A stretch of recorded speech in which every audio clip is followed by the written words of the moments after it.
Assalamualaikum. Hai Sobat Positif, apa kabar hari ini? Mudah-mudahan dalam keadaan sehat ya, dan bisa menyelesaikan pekerjaannya hari ini dengan baik. Harus happy terus biar imun tubuh meningkat dalam kondisi seperti ini. Dan hari ini kita akan ngebahas hal yang menarik nih Sobat Positif, yaitu tentang emotional burnout. Pernah dengar istilah ini? Jadi kalau dalam bahasa awamnya, emotional burnout itu kelelahan yang sangat secara emosional. Dan ternyata emotional burnout ini gak hanya dialami oleh orang-orang dewasa, tapi Sobat Positif yang sebagai remaja juga bisa mengalami emotional burnout ini. Dilansir dari berbagai sumber, yuk langsung aja kita bahas apa sih emotional burnout itu. Jadi stres ya bisa dikatakan sebagai hal yang gak bisa dihindari nih dalam diri Sobat Positif. Padahal untuk memotivasi diri sendiri, si stres itu sangat kita butuhkan ya, karena bisa memunculkan motivasi di dalam diri Sobat Positif. Namun jika stres itu digunakan atau terjadi gitu ya secara berlebihan, itu dapat berdampak negatif baik pada kesehatan fisik maupun mental kamu.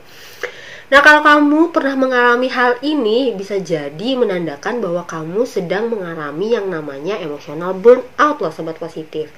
Jadi, apa sih emotional burnout itu? Emotional burnout adalah keadaan di mana penumpukan stres gitu ya akibat berbagai situasi yang kamu hadapi dalam kehidupan sehari-hari.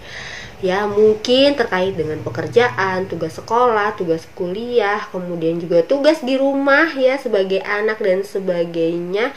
Itu membuat kamu jadi lebih sensitif gitu ya, dan juga lebih mudah terpancing emosinya.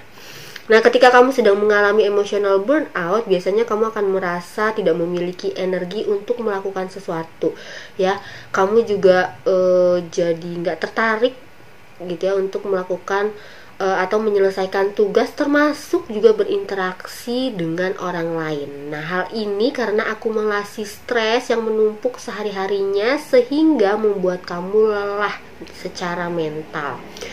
Nah, penting nih untuk diketahui bahwasanya emotional burnout berbeda dengan stres yang biasa kamu alami. Ya, stres itu biasanya terjadi dalam waktu yang singkat. Sementara emotional burnout itu terjadi secara terus-menerus gitu ya, dan dalam jangka waktu yang cukup lama. Dan juga kamu tuh nggak bisa gitu menyelesaikan atau meredam emotional burnout kamu ini. Ya, sehingga ini bisa mengganggu fungsi otak kamu dan juga menurunkan interaksi sosial kamu. Dengan demikian ya, emotional burnout merupakan suatu hal yang gak bisa kamu biarkan begitu saja Sobat Positif. Salah satunya dapat mengganggu well-being atau biasa kita sebut dengan kesejahteraan diri yang kamu miliki. Hal ini juga dapat dialami oleh semua orang apapun rentang usianya gitu ya. Karena itu emotional burnout bukanlah sesuatu yang dapat dihindari, melainkan perlu diatasi dengan baik. Nah, tanda-tanda nih ya kalau kamu lagi mengalami emotional burnout, ada yang namanya lelah yang dialami secara terus-menerus, kemudian juga emosi kamu yang gak stabil. Misal kamu jadi terlalu sensitif, gak mau dikritik, gak mau ditegur dan sebagainya. Kemudian performa belajar kamu juga menurun.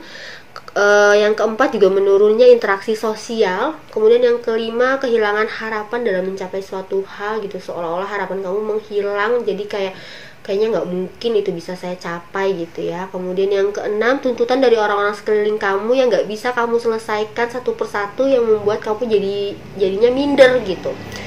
Berikutnya yang ketujuh, perasaan gak puas sama kondisi yang ada ya. Yang kedelapan, menjauhkan diri, membuat jarak sampai gak peduli gitu ya sama lingkungan sekitar. Dan yang kesembilan, kamu jadi kurang peka terhadap perasaan atau emosi orang lain. Kamu jadi jadi gak empati dan gak simpati lagi gitu sama orang lain ya. Kemudian gejala emotional burnout yang sering kamu alami nih Sobat Positif. Yang pertama, ada sering merasa lelah ya. Kemudian yang kedua, penurunan atau peningkatan berat badan. Jadi menurut penelitian gitu ya, beberapa orang ada yang menurun berat badannya, ada yang malah naik berat badannya karena stres gitu ya. Jadi ada yang nggak nafsu makan gitu ketika stres, ada yang sebaliknya jadi makan mulu gitu ketika stres ya. Kemudian yang ketiga, perilaku menyakiti diri sendiri. Waduh, ini buat saya ketika kamu mengalami emotional burnout kemudian sampai menyakiti diri, ini menandakan bahwa kamu harus segera ya meminta bantuan orang lain gitu ya. Nah, kemudian yang keempat, penurunan prestasi akademis. Kemudian juga yang kelima, kamu mulai menarik diri dari lingkungan sosial kamu gitu ya. Ketika kamu udah kehilangan minat, kamu jadi memunculkan berbagai macam alasan supaya kamu nggak ngumpul gitu, nggak berinteraksi dengan teman-teman kamu. Kamu juga nggak pernah ngabarin, nggak pernah WA gitu, nggak pernah telepon lagi. Pokoknya bawaannya males aja gitu untuk berinteraksi sosial. Kemudian yang keenam juga, kamu menunda-nunda pekerjaan. Ya, ketujuh, kamu jadi apatis. Kemudian yang kedelapan, kamu jadi memiliki kecemasan dan rasa takut tersendiri gitu ya. Kamu juga jadi insecure. Negative thinking ini sebenarnya adalah efek dari si kecemasan dan rasa takut yang berlebihan gitu.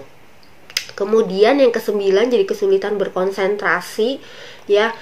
Kesepuluh, kamu juga mudah terpicu emosinya, kamu jadi mudah marah gitu ya, kamu jadi mudah sedih, padahal bisa jadi itu hanya hal yang sepele gitu.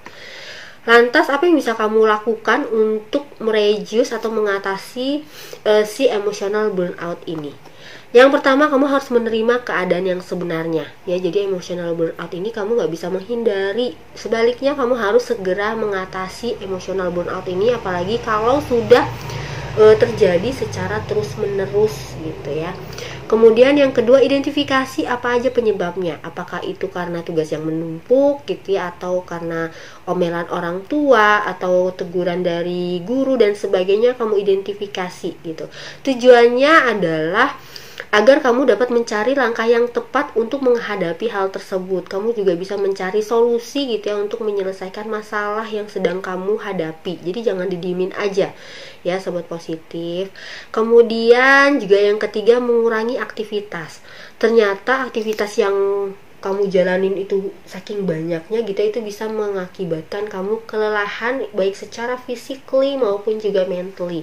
Jadi caranya adalah kamu bisa menentukan skala prioritas gitu, mana yang kamu jadikan prioritas dikerjakan terlebih dahulu, atau kamu mengurangi aktivitas kamu gitu ya. Misalnya kamu antara OSIS, ketua kelas juga, klub nari, relawan dan sebagainya. Kamu harus memilih mana nih yang paling penting kamu jalani gitu ya.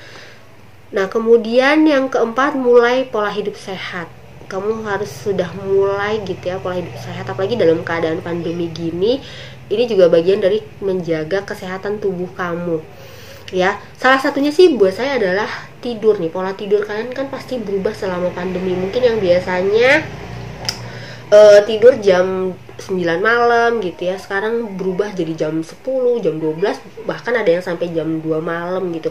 Nah, harus sobat positif sadari itu akan berdampak nanti gitu ya, dan itu efeknya panjang banget.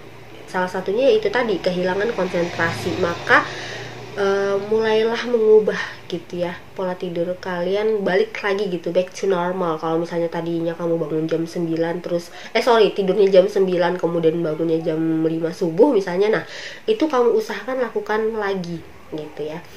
Kemudian yang kelima, meminta dukungan orang lain ya. Sebagai makhluk sosial, menjadi sesuatu yang wajar kalau kamu membutuhkan orang lain dalam kehidupan sehari-hari kamu. Maka kamu dapat mencoba meminta dukungan orang lain ketika kamu merasa kesulitan, apalagi ketika kamu lagi mengalami emotional burnout yang nggak bisa kamu atasi sendiri gitu ya.